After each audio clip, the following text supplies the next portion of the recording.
আসসালামু আলাইকুম, welcome to basic programmer YouTube channel. জাভাস্ক্রিপ্টের কোর্সে আজকে 33 নম্বর পর্ব।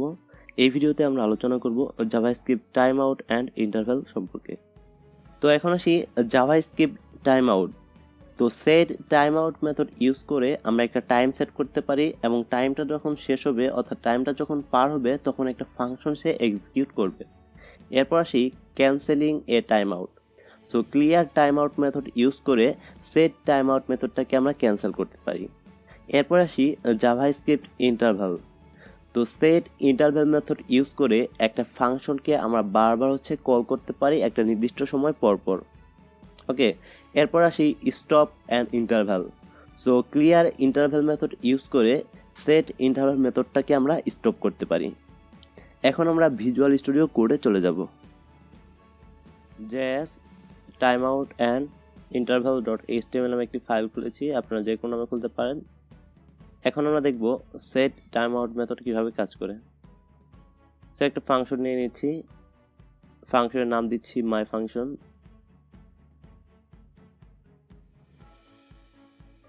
এরপর কার্লি ব্র্যাকেটের মধ্যে একটি অ্যালার্ট লিখছি। সো অ্যালার্ট দিচ্ছি বেসিক প্রোগ্রামার।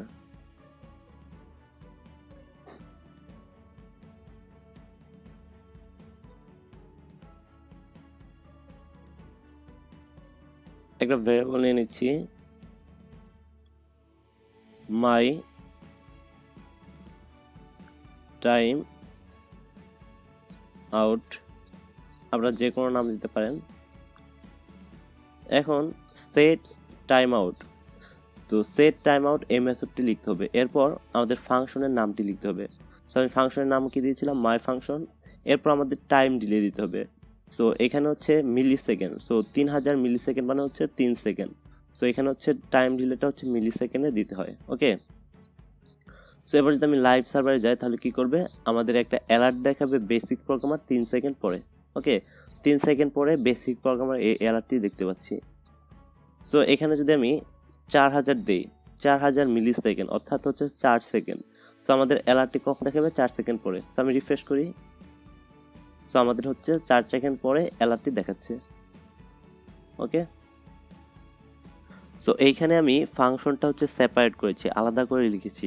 তো আমি যদি টাইম আউট মেথডের মধ্যে আমি যদি ফাংশনটা লিখতে চাই, সো আমাকে প্রথমে ফাংশন কিওয়ার্ডটি লিখতে হবে, এরপর ব্র্যাকেট, এরপর কার্লি ব্র্যাকেটের মধ্যে আমাদের অ্যালার্টটি লিখতে হবে। সো আমাদের যে আগে অ্যালার্টটি ছিল বেসিক প্রোগ্রামার, সেই অ্যালার্টটি এখানে বসিয়ে দিচ্ছি। ওকে,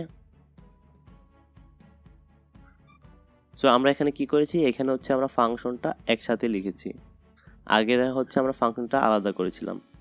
ওকে, তো এবার যদি আমরা এখানে টাইম ছিল 4 সেকেন্ড, এখানে যদি আমরা 3 সেকেন্ড করে দিই, এবার যদি আমরা লাইভ সার্ভারে যাই তাহলে দেখতে পাচ্ছি 3 সেকেন্ড পর আমাদের অ্যালার্ট দেখাবে। ওকে, তো এখন যদি আমরা সেট টাইম আউট মেথডটাকে যদি ক্যান্সেল করতে চাই তার জন্য আমাদের একটি ফাংশন লিখতে হবে। তো ফাংশন দিচ্ছি, নেম দিচ্ছি ফাংশনের ক্যান্সেল টাইম আউট। সো এর মধ্যে এই ফাংশনের মধ্যে আমাদের লিখতে হবে একটা মেথড, সেটা clear time out. So clear time out মেথডের কাজ কি, ক্লিয়ার টাইম আউট মেথডের কাজ সেট টাইম আউট মেথডটাকে ক্যান্সেল করা। ওকে, সো যখন আমরা এই ফাংশনটাকে কল করব তখন ক্লিয়ার টাইম আউট মেথডের মধ্যে যে সেট টাইম আউট মেথড রয়েছে সেটাকে কি করবে, সে স্টপ করে দিবে, সেটাকে ক্যান্সেল করে দিবে। তো আমি এখানে ফাংশনটা কল করার জন্য একটা বাটন নিয়ে নিচ্ছি। সো এখানে দিচ্ছি on click cancel time out. তো আমরা যখন এই বাটনে ক্লিক করব তখন কি করবে, তখন এই ফাংশনে কল করবে, ক্যান্সেল টাইম আউট নামে ফাংশন ফাংশনটাকে কল করবে এবং এই ফাংশনের মধ্যে রয়েছে clear time out. So clear time out কি করবে, সেট টাইম আউট যে মেথড রয়েছে সেই মেথডটাকে স্টপ করে দিবে। ওকে, সো এখানে আমি বাটনের নাম দিচ্ছি ক্যান্সেল টাইম আউট। সো আমাদের কাজ শেষ। এখন বোঝার জন্য আমরা একটা প্যারাগ্রাফ নিয়ে নিচ্ছি। সো এখানে প্যারাগ্রাফে বলা হচ্ছে যে click the button before 3 second to stop the pop up dialog box from showing. Okay, so এখানে হচ্ছে আমরা যদি প্যারাগ্রাফে আইডি দিচ্ছি মেসেজ, তো আমরা যদি 3 সেকেন্ডের মধ্যে হচ্ছে বাটনে ক্লিক করি তাহলে কি হবে, তাহলে হচ্ছে আমাদের পপ আপ ডায়ালগ বক্সটা শো করবে না, দেখাবে না। আর যদি 3 সেকেন্ডের মধ্যে বাটন ক্লিক না করি তাহলে আমাদের পপ আপ ডায়ালগ বক্সটি দেখাবে। সো আমরা যদি বাটনে ক্লিক করি তাহলে আমাদের পপ আপ ডায়ালগ বক্সটি শো করবে না এবং একটি মেসেজ দিবে আমাদের। সো তার জন্য আমরা এখানে দিয়ে দিচ্ছি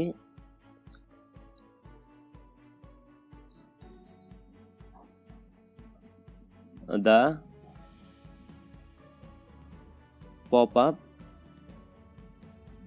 dialog will not be shown। So আমাদের কি করবে, আমাদের হচ্ছে প্যারাগ্রাফটাও চেঞ্জ হয়ে যাবে যখন আমরা হচ্ছে বাটনে ক্লিক করব। এবার যদি আমরা লাইভ সার্ভারে যাই, সো দেখুন আমরা 3 সেকেন্ডের মধ্যে বাটন ক্লিক করি নাই, সো আমাদের হচ্ছে ডায়ালগ বক্সটি দেখাচ্ছে। সো এবার যদি আমি আবার রিফ্রেশ করি তাহলে দেখুন এবার আমি বাটনে ক্লিক করি তাহলে দেখুন আমাদের দেখাচ্ছে the pop up dialog box will not be শোন, অর্থাৎ আমাদের হচ্ছে এখন আর ডায়ালগ বক্সটি দেখাবে না। ওকে, সো 3 সেকেন্ডের মধ্যে যদি আমরা ক্লিক না করি তাহলে আমাদের ডায়ালগ বক্সটি দেখাবে, এবং হচ্ছে 3 সেকেন্ডের মধ্যে আমরা যদি বাটনে ক্লিক করি তাহলে কি করবে, তাহলে হচ্ছে আমাদের ডায়ালগ বক্সটি দেখাবে না। ওকে, সো এখন আমরা দেখব সেট ইন্টারভ্যাল মেথড কিভাবে কাজ করে। সো একটা ভেরিয়েবল নিয়ে নিচ্ছি x এর ভ্যালু দিচ্ছি 10। এরপর আরেকটা ভেরিয়েবল নিচ্ছি মাই ইন্টারভ্যাল নামে। তো এর মধ্যে কি করতে হবে, এর মধ্যে হচ্ছে আমাদের মেথড লিখতে হবে। তো আমরা দিচ্ছি সেট ইন্টারভ্যাল। তো সেট ইন্টারভ্যাল এই মেথডের মধ্যেই আমরা ফাংশনটি লিখব। তো ফাংশন লেখার জন্য প্রথমে ফাংশন,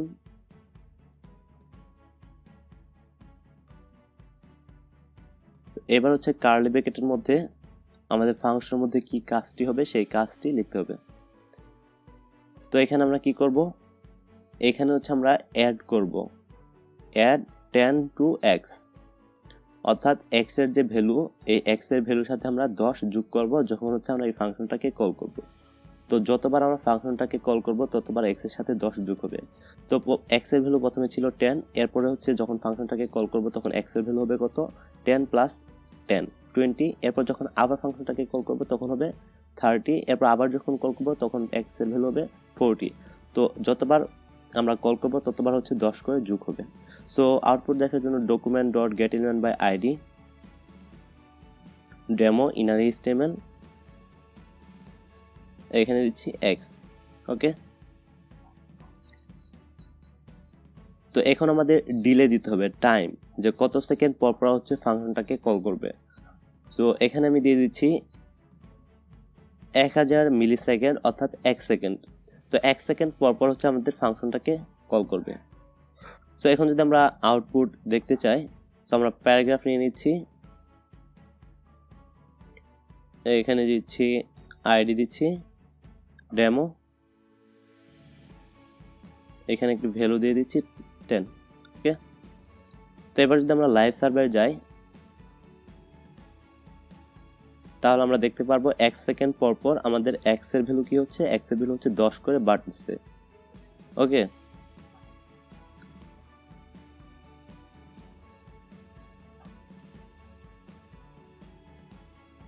তো এখন কিন্তু x এর ভ্যালু হচ্ছে 1 সেকেন্ড পর পর 10 করে বাড়তেছে। সো এটা যদি আমরা স্টপ করতে চাই তার জন্য আমাদের ক্লিয়ার ইন্টারভ্যাল নামে যে মেথড রয়েছে সেই মেথডটি ইউজ করতে হবে। সো আমরা একটা ফাংশন নিয়ে নিচ্ছি স্টপ ইন্টারভ্যাল নামে, এবং এই ফাংশনের মধ্যে আমরা হচ্ছে লিখব clear interval. So clear interval এর মেথডের কাজ কি, ক্লিয়ার ইন্টারভ্যাল মেথডের কাজ হচ্ছে সেট ইন্টারভ্যাল নামে যে মেথড রয়েছে সেই মেথডটাকে সেকে স্টপ করে ফেলবে।